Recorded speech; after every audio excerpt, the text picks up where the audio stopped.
புனித யோவான் எழுதிய தூய நற்செய்தி அதிகாரம் 16 இறைவார்த்தைகள் 12 தொடக்கம் 15.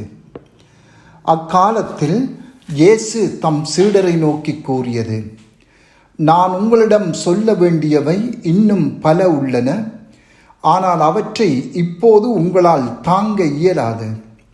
உண்மையை வெளிப்படுத்தும் தூய ஆவியார் வரும்போது அவர் முழு உண்மையை நோக்கி உங்களை வழிநடத்துவார். அவர் தாமாக எதையும் பேச மாட்டார், தாம் கேட்பதையே பேசுவார். வரப்போகிறவற்றை உங்களுக்கு அறிவிப்பார். அவர் என்னிடம் இருந்து கேட்டு உங்களுக்கு அறிவிப்பார். இவ்வாறு அவர் என்னை மாட்சிப்படுத்துவார்.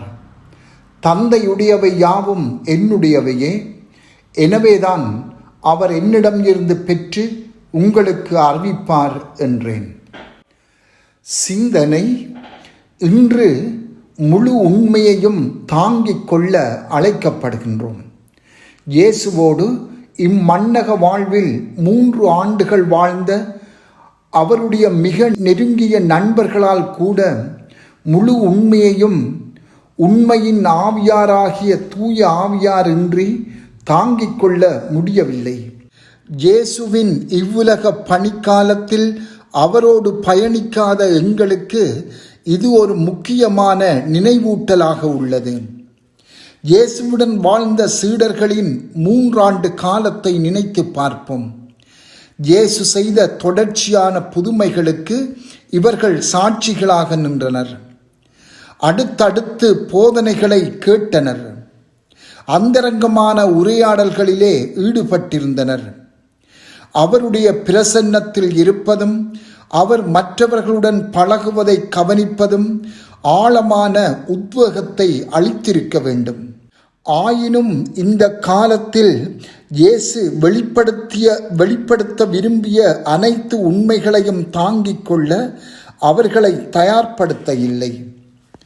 இது சொல்கின்ற செய்தி, முழுமையான உண்மையை புரிந்து கொள்வது என்பது மனித ஆற்றலுக்கு அப்பாற்பட்டது என்பதாகும். தூய ஆவியாரின் இயற்கைக்கு அப்பாற்பட்ட வரத்தின் மூலமாக மட்டுமே நம்பிக்கையின் ஆழமான உண்மைகளை புரிந்து கொள்ள முடியும்.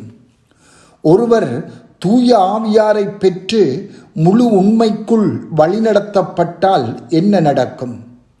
அவருடைய உள்ளம், வாழ்வு மாற்றமடையும்.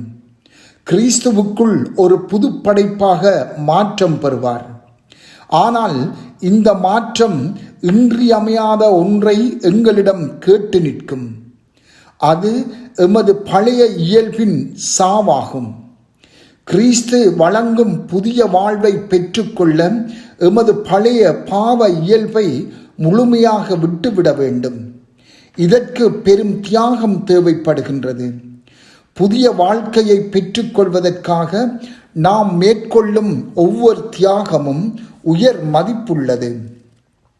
எவரும் பழைய தோற்பைகளில் புதிய திராட்சை மதுவை ஊற்றி வைப்பதில்லை.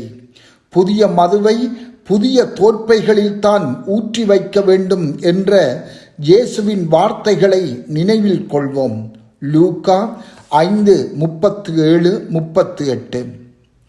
இறைவனின் அருளாகிய புதிய திராட்சை மதுவை பெற்றுக்கொள்ள புதிய தோற்பைகளாக எமது இயல்பு, எமது வாழ்வு மாற வேண்டும்.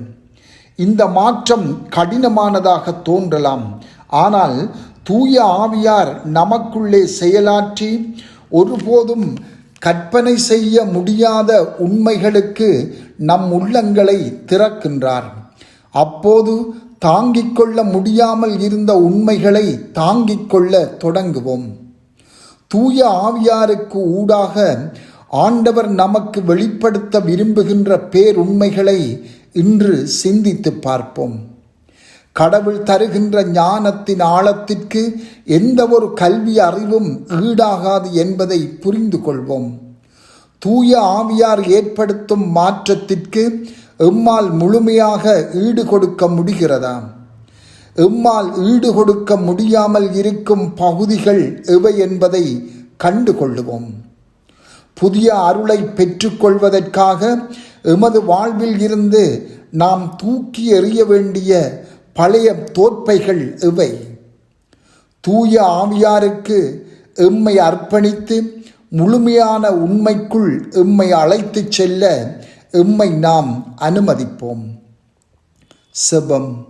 ஆண்டவரே, தூய ஆவியாரை பொழிந்து எங்களை புதுப்படைப்பாக ஆக்கியருளும். ஆமென்.